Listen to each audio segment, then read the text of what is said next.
On Viewpoint today, we take a look at the impact of China's zero-COVID strategy on a host of international sports events that had been scheduled to take place in China. For more on the situation, I have Yoo Jee-ho live on the line to you. It's been a while. Welcome back. Thanks for having me today. I also have Jonathan Cheng joining this session virtually. Jonathan, it's good to have you on as well. Thanks for having me. Right, Jonathan, we'll start with you then. Let's start with a few words on the COVID-19 situation there in Beijing and efforts to contain it then. Oh, okay, yeah. So I hope my connection is holding up here. But yeah, in Beijing, things are definitely starting to get worrisome here. Obviously, we've had the Shanghai lockdown for more than 6 weeks already with a big outbreak of Omicron. The question now is whether or not Beijing, the capital, can contain the virus without a full lockdown. So what we've seen so far is we've seen half measures. They've shut the schools, they've shut subway stations, they've restricted people's movements between different parts of the city, but still no hard lockdown yet. Right, and while there are no hard lockdowns as of yet, though, Gio, China's zero-COVID strategy has led to the postponement of the Asian Games, which was slated to kick off in September this year. Was this postponement expected, or was it a rather abrupt announcement that came late last week, Gio? I don't think this is a surprise. I think the only surprise might be the fact that it didn't come sooner, the announcement of the postponement. Jonathan just talked about the outbreak of the COVID-19, the situation in the city of Shanghai, which is quite close to Hangzhou, the host city of the Asian Games. So the fact that the decision came 4 months before the scheduled opening ceremony, that close to the competition, maybe the timing was maybe a bit of a surprise just because of the fact that it didn't come sooner. But I think over the past 2 years, we've probably all grown accustomed to seeing international sporting events being canceled or postponed. China has had a lot of other smaller scale competitions being postponed or canceled before, leading up to this latest decision. So no, I don't think this was a surprise at all. Right. Jonathan, China did host, though, the Winter Olympics in February and the Paralympics in March there in Beijing. How are pundits there explaining the postponement of the Asian Games? Well, I mean, they're not talking about it too much. I mean, obviously, it doesn't look good for China to not be able to stage these games. The Olympics were different because at that time, Omicron was not spreading as quickly across China.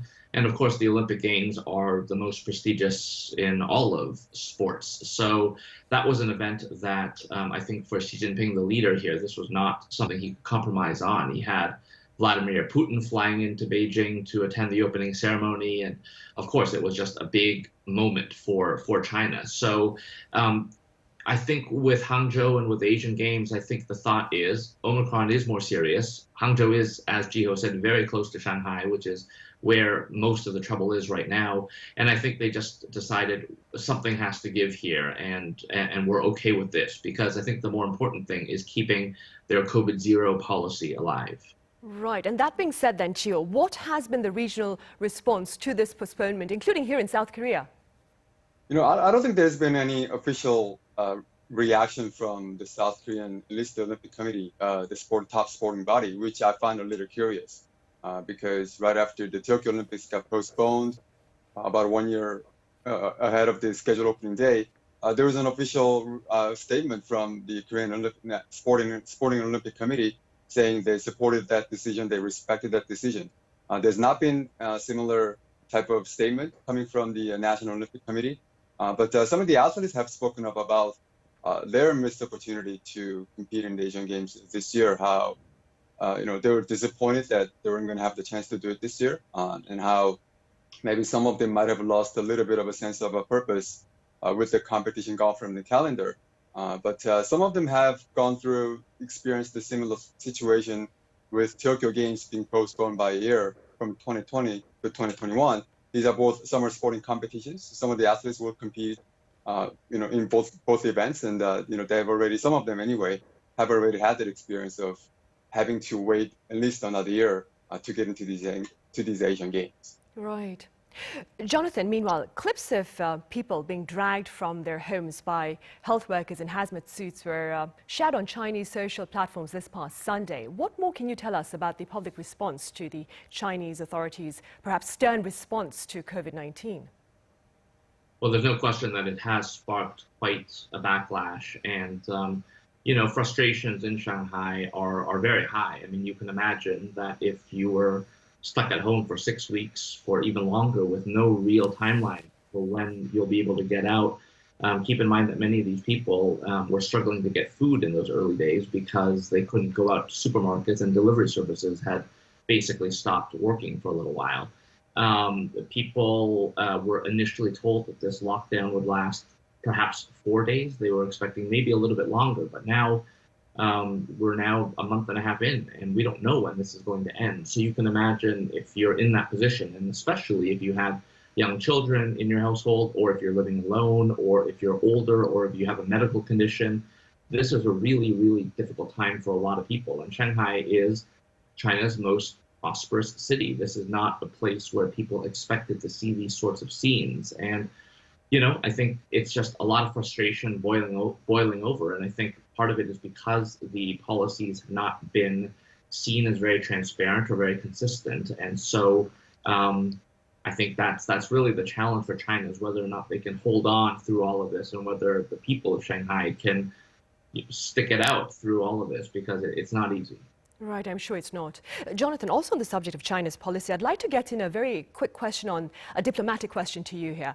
Some pundits in the country here in South Korea claim that the attendance of Chinese Vice President Wang Qishan at the inauguration of President Yoon Suk-yeol is tangible reflection, perhaps, of Beijing's hopes to bolster ties with Seoul under the Yoon administration. What appears to be the general view among pundits there in China? Well, I think the view in China, or at least the pundits here, is that China right now is feeling a little bit more diplomatically isolated than it has. Even if you compare it to a year or two ago, because of course the U.S. And many of its Western allies have taken a harder line towards China.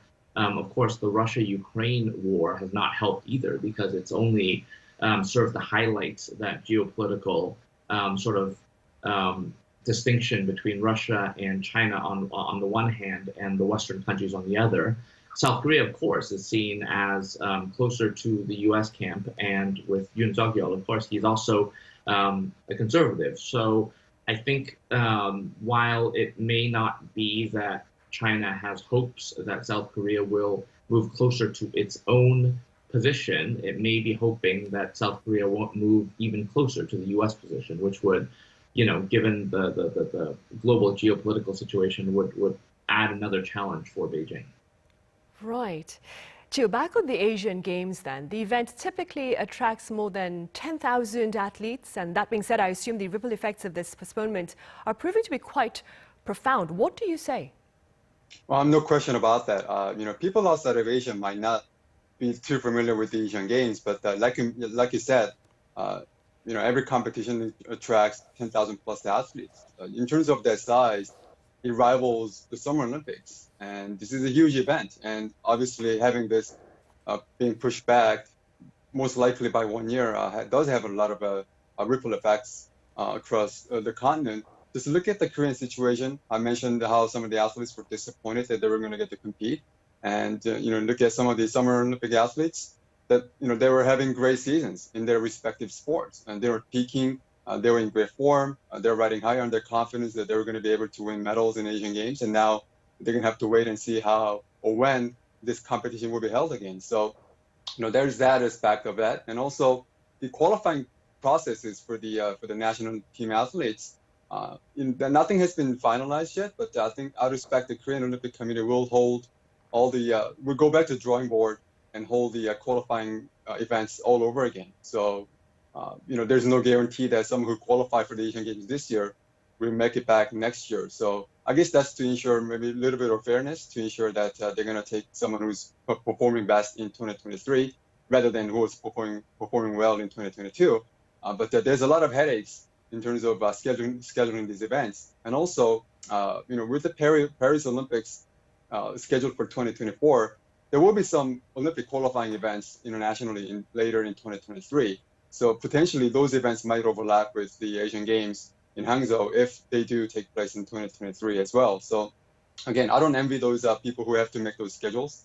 There's going to be a lot of headaches, a lot of logistical issues to deal with. But I think, it's not going to be an easy situation for everybody involved in the postponement situation. Right, sure. It's looking to be a very daunting task then.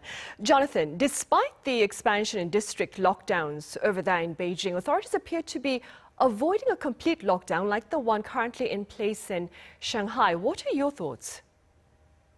Well, I think that Beijing being the capital does have different significance for the country. Obviously, it's the home of the leadership, and it's the home of a lot of elites. Now, of course, people didn't think that Shanghai could be locked down. So that's why everyone here in Beijing, and I hear it in conversations all around me, are trying to decide whether or not they want to stick around in Beijing while you can get out. I mean, that's one thing people are discussing. And a lot of people are asking how much longer can we keep this COVID-0 policy going for? And, yesterday you had Dr. Tedros, the head of the World Health Organization, starting to raise those questions too, and openly asking whether China needs to change its policy. And China shot back and said that these were irresponsible remarks, and they said we are going to continue with this policy. So I think a lot of people right now are just looking at the government's view and looking at what we know of Omicron, and we know how transmissible it is, and wondering how that's going to play out over the next few weeks and months. Right. Meanwhile, Chio, the Asian Games are not the only games to be affected by China's zero-COVID strategy. The Asian Youth Games, as well as the World University Games, which were all scheduled to take place in China, have either been cancelled altogether, that is, or postponed. Could you tell us a bit more about this? Yeah, sure. With the Asian Youth Games, it would have been the third edition of the competition. It was scheduled to be run from December 20th to 28th in Hangzhou, China. And the Olympic Council of Asia and the local organizing committee decided to actually cancel this event. It had been postponed once already, and this time they decided to cancel it. So the next Asian Youth Games will be held in 2025 in Uzbekistan. Now, with the World University Games, the International University Sports Federation, or FISU, this event was supposed to take place in the summer of 2021, and it was rescheduled because the Tokyo Olympics got pushed back from 2020 to 2021 in summer months. So, and then now they've decided to postpone it once again. They decided they reached the decision based on the uncertainty over the current situation regarding the virus. So, again, understandable moves. The safety of the athletes and all the participants obviously comes first, and they're going to worry about maybe hosting these events a little later on. Jonathan, like you mentioned earlier, there has been a tense exchange of words between Beijing and the global health body, with the latter, like you said earlier, claiming that zero COVID is unsustainable, and China accusing the WHO of irresponsible remarks. Now, that being said, how are authorities, or have authorities there in China, shared any plans on how they plan to continue to commit to a zero COVID policy while perhaps keeping their economy afloat?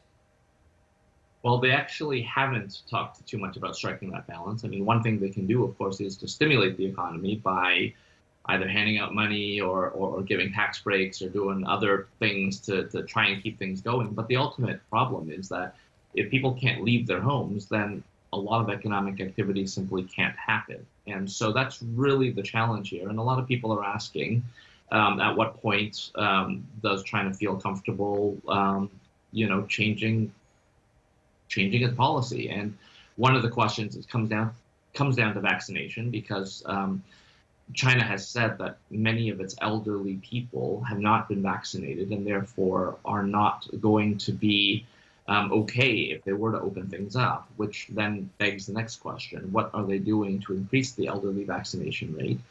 China also doesn't have any mRNA vaccines here. It only has domestically made older technology vaccines, and so they're trying to develop their own, but there's also the question of whether or not China might be open to importing foreign mRNA vaccines. But we haven't seen any movement on that front either. So right now, there are a lot more questions than answers about what China is going to do exactly with its COVID policy. Right, I see. And Gio, finally, I believe organizers of the Asian Games have yet to announce a new date. What are your prospects on this? I think the speculation is that it's going to be held next year. Earlier, even before this, the Olympic Council of Asia had been hoping to move the Asian Games to odd-numbered years to avoid being in the same year as the Winter Games and the FIFA World Cup, 2017 Asian Games would have been held in Vietnam. The country gave up on the rights to host the games, and it moved to Indonesia, which ended up staging it in 2018 in even numbered years. So, with this, I think they might just permanently move the Asian Games to, at least the summer version anyway, to the odd number years in 2023. Right, I see. All right, Yoo, as always, thank you very much for your time and your thoughts. And Jonathan over in Beijing, thank you for being with us as well. Thank you. Thanks.